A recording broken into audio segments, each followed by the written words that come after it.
All right. Hello, everybody. Welcome back to the Pale Blue Dot.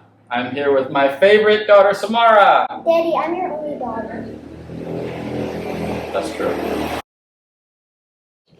If you're a teacher, an educator, or just someone that's working with the kids to teach about nature using a nature journal, at the end of this video, I'm going to talk about what's most important, which is the process and not the product. So I really want to emphasize that. So let me say it again. What's most important is the process, not the product.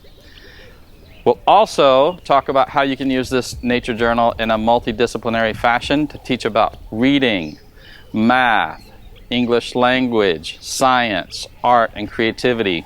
So you're going to want to make sure that you watch till the very end so you can hear what I've got to say about that. To make your nature journal, you need markers, paper, scissors, tape, hole puncher, coloring pencils, glue stick, and keyring. 1, 2, 3, 4, 5. Okay, so we have 5. First, we fold our paper.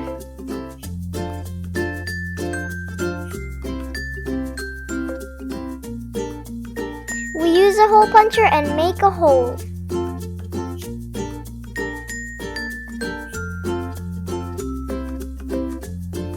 It's kind of hard to push the hole puncher down, but maybe somebody will help you.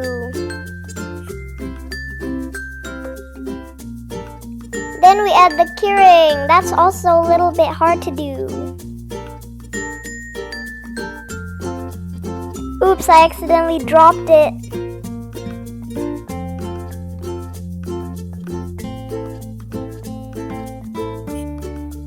No!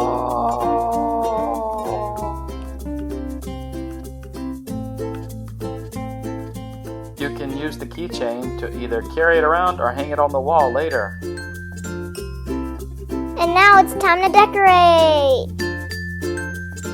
Always remember, put your name at the very top and give it a title. I'm gonna draw butterflies and flowers. I think I want to draw a frog. Is that okay? Yep. Are you sure?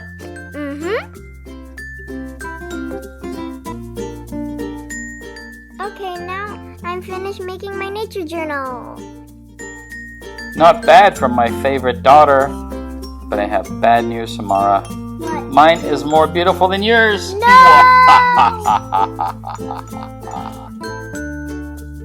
Now we go outside to collect some flowers. What are you going to use the flowers for? For my journal, of course. What did one tree tell the other tree? I don't know. Leave me alone. Get it? Leaf? Like a tree has a leaf? Yeah.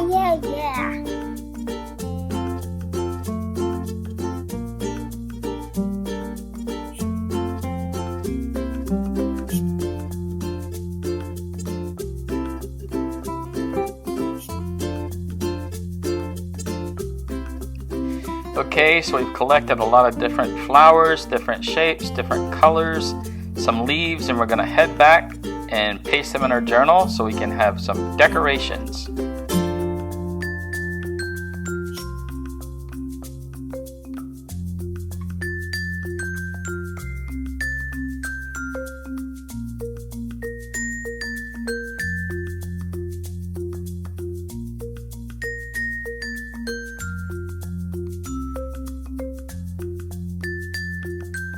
Do you like making a nature journal? I'm so glad I planted that idea in your head. Get it? Planted? Yeah, very funny.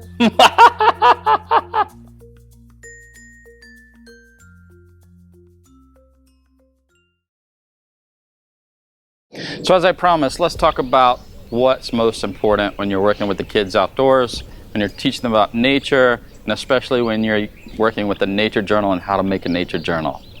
So as I said, it's the process, not the product. So what do I mean by that?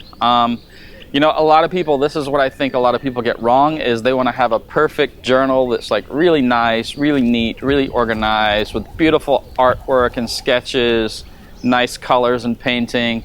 But that's not really the point. The point is the whole process of going through making the nature journal. So my end goal is not really to have a beautiful nature journal. My end goal is for my daughter and my students to really have a deep connection with nature, to really spark their curiosity, to really get outside and get some sun and exercise, to feel a sense of inner peace, to connect with the outside world. So that's one of my main goals.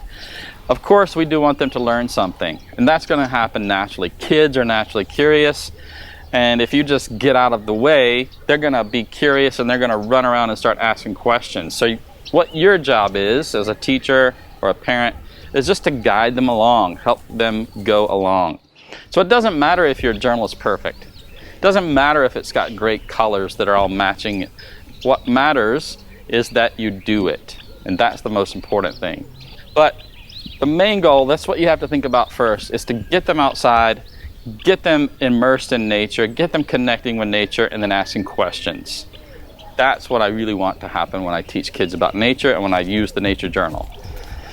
So what are the things that we're going to teach? Well, you're going to want to subscribe and make sure you hit the like button down below, because you want to follow this, because we're going to be making a series of videos on what you can teach using a nature journal. So here's something you probably didn't know. My daughter is Indonesian, and English is her second language.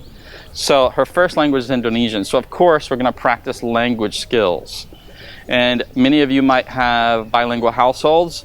You can teach Spanish and English. You can teach Cantonese and English. You can teach Indonesian and Dutch. Whatever your languages are, you can do that with a nature journal. So we're going to explore that in the next couple of episodes. Of course, there's art. So we're going to do some sketching. There's creativity. I didn't really tell my daughter what to draw. I just said, draw something that you want. And she just said butterflies and things like that. So she's being really creative. There's going to be some science. We're going to learn the parts of a plant. We're going to talk about insects later. We're going to learn about pollinators and pollination. We're going to do about lessons on photosynthesis. So there's a lot of science. We're also going to do some math.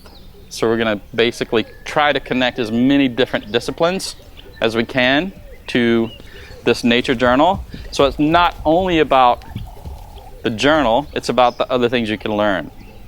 So I really hope you subscribe, and I really hope you find this really helpful and interesting, and make sure that you tune in for the next one so that you can see how we're going to start using the nature journal to teach other topics, other subject areas, and basically make a multidisciplinary unit out of this one really simple lesson. Okay, I really hope I see you next time as we explore nature. We get outside and walk around, have some fun, make our own nature journals. And what I really, really want you to think about is my hair. Give me a thumbs up if you love my hairdo. It's pretty awesome. Takes a long time to get this, and I would love to blame it on the COVID edition, but it happened before COVID. See you next time.